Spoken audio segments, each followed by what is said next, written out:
Jangan lupa subscribe YouTube channel Metro TV News dan jangan lupa nyalakan notifikasinya. Pemirsa, konferensi sekaligus pameran batu bara tingkat Asia bertajuk Call Trans Asia 2022 kembali digelar di Bali International Convention Center di Nusa Dua Bali. Perhelatan ini digelar mulai tanggal 19 hingga 20 September 2022 dan sempat terhenti selama 2 tahun akibat pandemi COVID-19. Pihak Fast Markets selaku penyelenggara Call Trans Asia 2022 memilih Indonesia sebagai tuan rumah konferensi karena melihat peran penting Indonesia sebagai salah satu penghasil batu bara terbesar di dunia. Antusiasme pelaku usaha industri batu bara mengikuti konferensi sangat tinggi sehingga menjadi momentum bagi mereka untuk menjalin kerjasama dengan perusahaan lainnya. Konferensi Call Trans Asia 2022 dihadiri oleh sejumlah pihak, mulai dari pemangku kepentingan, perusahaan batu bara, hingga beberapa pihak yang terkait dengan sektor energi, baik dari dalam maupun luar negeri.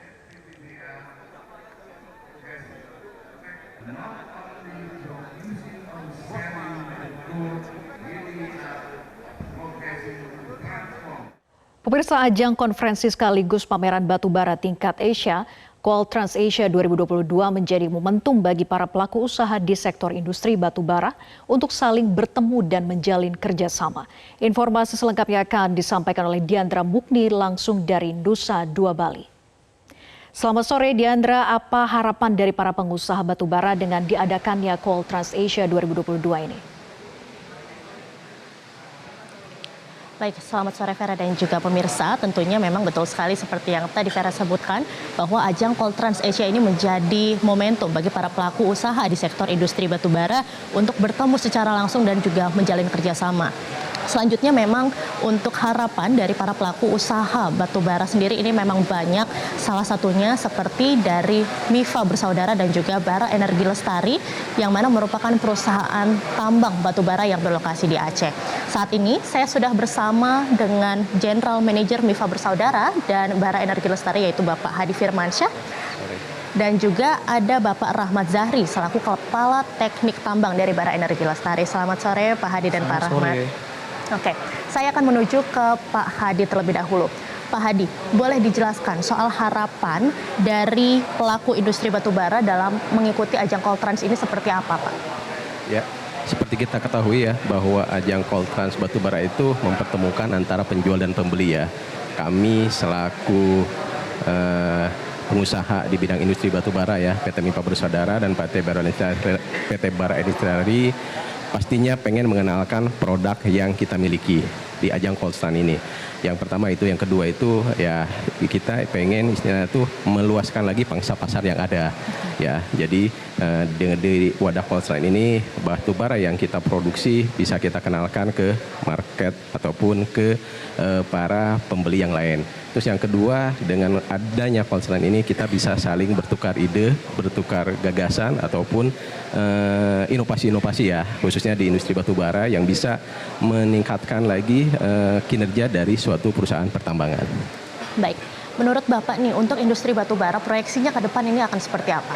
Industri tambang batubara meskipun saat ini banyak program ya yang sudah diinisiasi oleh pemerintah ya berdasarkan registrasi batubara dan segala macamnya, tetapi kita lihat faktanya ya dari sejak tahun khususnya sejak tahun 2021 ya sampai saat ini dengan adanya dampak dari pandemi COVID-19 terus adanya perang antara Ukraina dan Rusia, bahwa batubara untuk saat ini masih menarik ya, apalagi batubara itu merupakan suatu sumber energi ataupun bahan bakar yang paling murah ya. Jadi kedepannya industri batubara masih cukup menarik ya, masih bisa berkembang dalam waktu mungkin 10-20 tahun ke depan lagi sampai nanti emang ada benar-benar sumber energi ataupun teknologi ya yang bisa menggantikan batubara itu sendiri. Baik. Nah, selanjutnya Pak, apa yang perlu dilakukan pelaku industri dan juga regulator nih agar produksi kita dapat bersaing di luar negeri maupun juga mengingat banyak kompetitor dari mancanegara juga saat ini?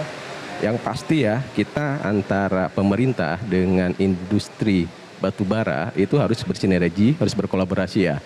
Khususnya dari yang pengusaha ataupun industri batubara, kita harus bisa menghasilkan produk batubara yang bisa dijual, ya, yang bisa dikenal oleh si pembeli ya.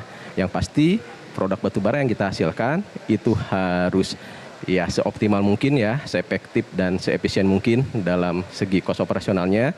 Yang kita juga harus menerapkan teknik pertambangan ya sesuai dengan kaidah teknik pertambangan yang baik. Baik. Terakhir untuk Pak Hadi, apa dukungan yang dibutuhkan dari industri batubara ini dari pemerintah Indonesia khususnya? Yang pasti ini nyambung dengan yang tadi ya, bahwa kita antara pengusaha atau industri batubara dengan pemerintah sebagai pemegang regulasi, harapannya pemerintah itu bisa mengeluarkan produk-produk regulasi yang mendukung industri batubara itu sendiri ya, baik untuk saat ini dan keberlanjutan ke depan. Yang kedua, dengan adanya program pemerintah untuk hilirisasi batubara ataupun teknologi-teknologi yang melakukan improvement nanti ke depan, harapannya itu ada semacam riset ya, ada semacam penelitian lebih lanjut ya, untuk mendukung pengembangan teknologi batubara ke depannya. Baik, terima kasih banyak Pak Hadi atas waktunya. Selanjutnya saya akan menuju ke Pak Rahmat Zahri selaku Kepala Teknik Tambang di Bara Energi Lestari atau di BEL. Pak Rahmat, saya akan bertanya soal penjelasan tentang good mining practice ini seperti apa. Dan bersaing dengan sejumlah perusahaan batubara khususnya di mancanegara, bagaimana Anda memastikan bahwa proses teknik tambang di BEL atau di Bara Energi Lestari ini sebagai grup dari MDB tidak kalah dengan perusahaan batubara lainnya? Silakan. Terima kasih Mbak ya. Ya mungkin kalau untuk pelaksanaan good mining practice, kita mengukurnya dalam keikutsertaan kita dalam GMP Awards yang tiap tahun diselenggarakan oleh Dirjen Minerba. Tahun ini kita mengikuti 3 aspek keselamatan pertambangan, aspek lingkungan, dan aspek kontraktor ya, atau main kontraktor kita, dan alhamdulillah kita sudah dilakukan verifikasi untuk tahun ini untuk aspek keselamatan pertambangan, dan mudah-mudahan hasilnya pada bulan November kita bisa mendapatkan salah satu reward. Itu salah satu menunjukkan bahwa kita comply dan kita komit terhadap pelaksanaan good mining practice dengan keikutsertaan kita dalam GMP Award itu. Oke, baik, terima kasih banyak Pak Rahmat Zahri dan juga Pak Hadi atas waktunya hari ini. Demikian, Vera kembali ke studio. Baik, terima kasih Diandra Mukni atas laporan Anda.